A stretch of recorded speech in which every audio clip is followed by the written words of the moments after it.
I don't remember the last time I got the Panther for any reading. So this is a bit of a unique moment. So the Tower is Panther energy. Panther energy is all about change, ferocity, really coming from a place of primal instinct and emotion. What's really interesting about this is that in your meditation, we looked at the mouse and the donkey, and it felt like this very sweet energy about perspective and being of service and looking at the bigger picture and legacy and all of that. And then we have the Panther here, which is about a big shift and a big change within your universe. But this is also about really coming from a place of reaction and spontaneous movement, right? It's just like it's reaction over response, which is really interesting here. Very, very, very, very interesting. We could be looking at a big shakeup in your life circumstances in some way, shape, or form, Aries, for sure. But I feel like of all the signs, like who would get the Panther, like you guys are like, yeah, okay, Panther energy.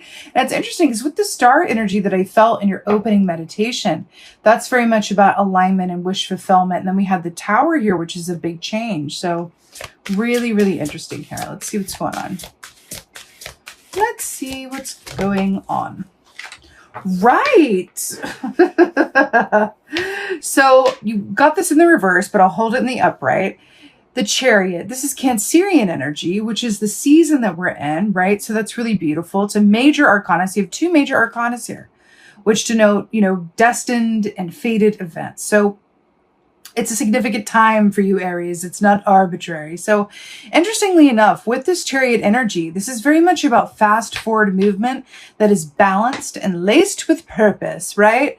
It's about, I know exactly where I'm going. I'm motivated, I'm inspired, and I'm full speed ahead. But it's interesting because it came up in the reverse. So let's talk about these roosters briefly. Roosters equate to a Six of Pentacles kind of energy, which is about give and take and reciprocity. Do you remember in your meditation how it came through, how well are you giving to yourself in terms of how much you've given for others? Or what's that balance or reciprocity? How are the scales looking in terms of like what's on either side of them, right? So it's interesting that this is coming up in this way. I feel like you're being called to really take time out to really look at where you're going and why. I'm hearing reassess accordingly with the Chariot energy. It feels like either where you thought you were going, it feels a bit different now, or it could have gotten delayed or rerouted in some way, or you're being called to really reassess your own best personal needs in some way. But you're being asked to look at something differently, to reassess or reimagine. The keyword being like right? Reinvent, repurpose. That feels really, really strong to me with Chariot in reverse. This is about a delay or a stalemate, really taking some time out to reconsider the path ahead, basically.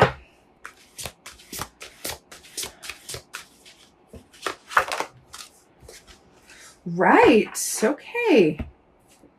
So here we have the Five of Swords, Aries. So this is making a lot of sense. So Five of Swords is about, it's a number of change, of course, but Five of Swords is either you or those around you not acting within their own integrity.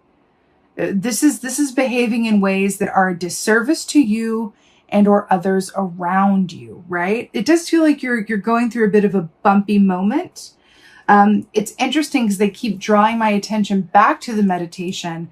I feel like as a way to say, like, the star is an aspect of having hope that comes after troubled times. Because did you know that in the sequence of the major arcana, that the number 16 key is the Tower and that the star is right after it, number 17?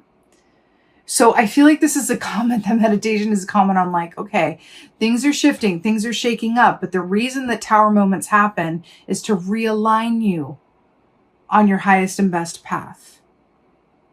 So this Five of Swords here, I feel like there are aspects going on that are not in your best interest and don't necessarily feel great. It feels harsh, right? with this stag energy here, it's very much about compassion and sweetness and generosity. Very similar to the donkey and the mouse, actually.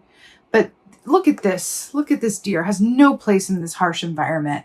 And I feel like there's an aspect, of yourself or around you that's just going, be easy with yourself, be gentle with yourself, and seek out people, places, things, and situations that are comforting and kind. I feel like there's an energy, I feel like, where something is either unfair or you're not getting back what you gave. And it feels really unfair. It feels really unfair. And you're really being asked to kind of notice that, look at it, and then, allow yourself to be adjusted accordingly. And I say that very specifically.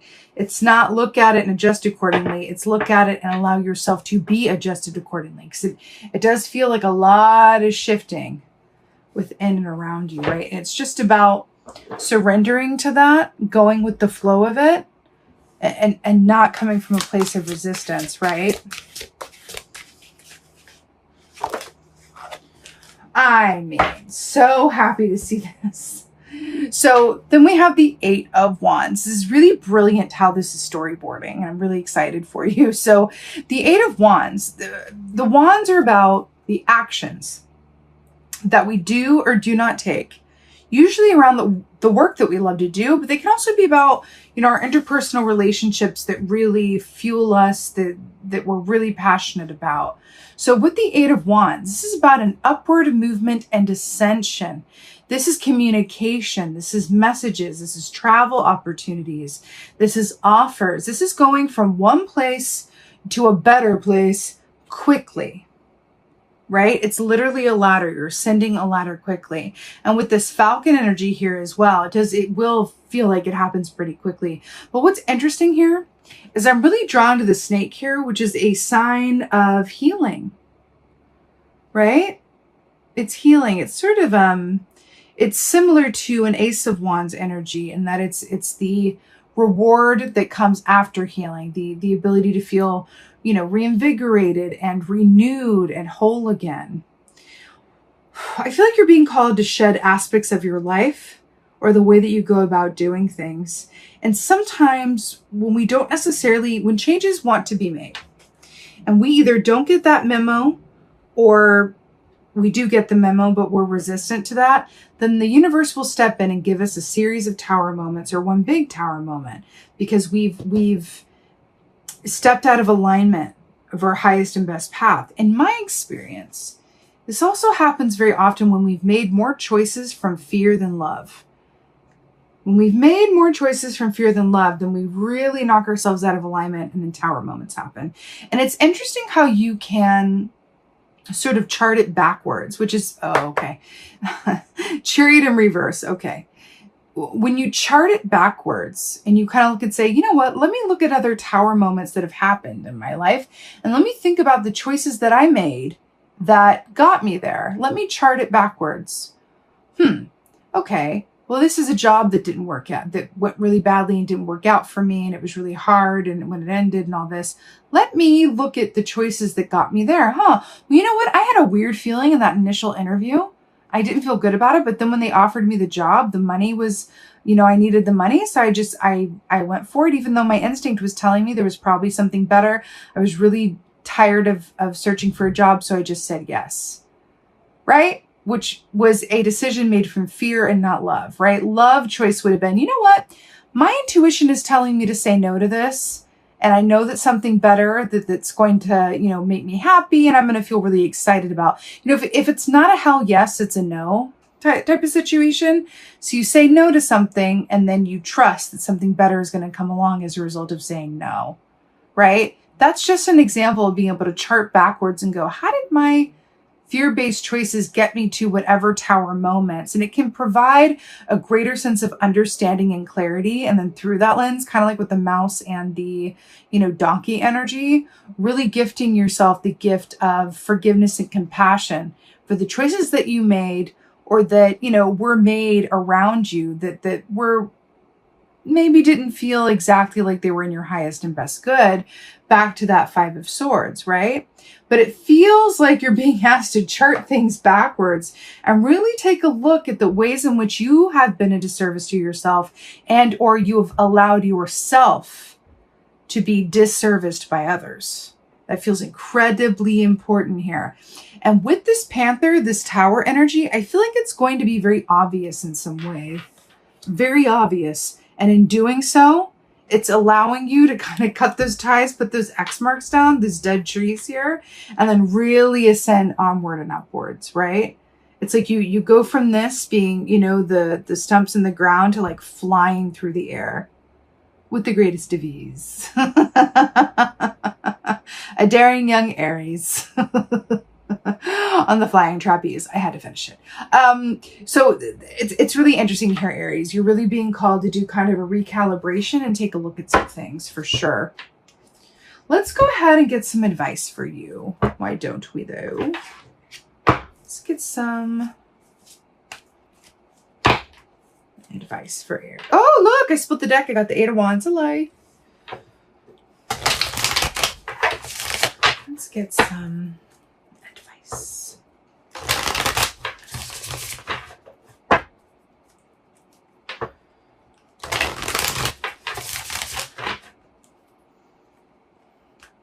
Okay. Oh my. Someone else just got this as advice too. I don't remember who. The Fool. Man, when your advice is the Fool, it's just, you got to love a moment where it's very clear. So the Fool is about taking a leap of faith to start a whole new chapter, right? Remember that example that I gave you about saying no to something that felt wrong in order to trust that something better was going to come along as a result of you remaining available? That's the Fool all day, every day. This is jumping down the rabbit hole. What's really interesting here as well is that the rabbit hole makes me think of rabbit energy, right? And this is Alice from Alice in Wonderland. You know, she meets the rabbit almost immediately, the white rabbit. Rabbit energy is largely about fear. On the shadow aspect of it, it's about fear and self-fulfilling prophecy, being frozen in fear, making fear-based choices. But the light side of rabbit energy is abundance and fertility. So an aspect of rabbit medicine is abundance lies on the other side of fear. So it's coming through for you. When your advice is the Fool, you are being asked to take that leap of faith, leave behind what wants to be left behind, and full speed ahead. Chart it backwards. Be honest and compassionate with yourself about the ways that maybe you've been a disservice to yourself. Maybe there's self-sabotage inherent in this as well. And or you've allowed others to disserve you, right? Which will allow you to really move forward. It's like you heal a valve and then it's just like you're able to ascend forward and something really heals and things begin to shift for you very quickly as a result of doing this work and allowing yourself to come into greater awareness. Again, there's a Tower moment around this, but I feel like you're being called to, I don't want to say like divine anger, but I'm hearing to, as an Aries especially, like being a fire sign, being the Emperor, allow yourself to feel strongly about where you are, how you got there, what in your situation is not reciprocal or not fair or not right or not of love. Again, this can be within and for yourself, how you are with yourself and or people in your surroundings. But I'll tell you what, we allow others to treat us like we treat ourselves. Right? If we allow others to treat us badly, it's because we treat ourselves badly. But if we truly treat ourselves well, we expect others to do the same. And it all goes back to self-worth ultimately. So with the Fool, you are being invited to take a leap of faith into a brand new cycle like a child would. Really leave behind what needs to be left behind and go forward in that star energy that says, like, there are beautiful, wonderful times to come. Go through this shakeup, go through this realignment, and as a result, be realigned with your highest and best potential. And that's really beautiful. When the Fool is your advice, it's really, really positive, right? I'm going to get Oracle for you. Let's do this. Let's do Earth Magic Oracle. Why not? Oh, ho. Right. So we got one, and then I took the one on the bottom as well because it felt right. Stone people, vigilance. Interesting, right? I feel like this is a direct comment on what we're talking about, but I got to tell you, I feel like as it relates to the Fool, be vigilant with yourself. Be mindful of when you're really be an investigator of, are your choices coming from fear or from love? Be an investigator of your own inner motives. Be vigilant with yourself around this. Because an aspect of Five of Swords as well can be sort of, acting outside of your own best interest. Think about this. You're being asked to be vigilant with yourself and really insist on full self-awareness. Even though it may not be completely pleasant, you can do so, through a lens of compassion and forgiveness for yourself as well. If you would want for others to forgive you, then forgive yourself as well. Remember, treat yourself well, and others will do the same. That's what it is, right? Tsunami, wake-up call. This directly links to that Panther energy. We've got the moon aspect of this here, and it's right here as well. Also, moon is the ruling house or ruling planet of Cancerians in the Chariot here.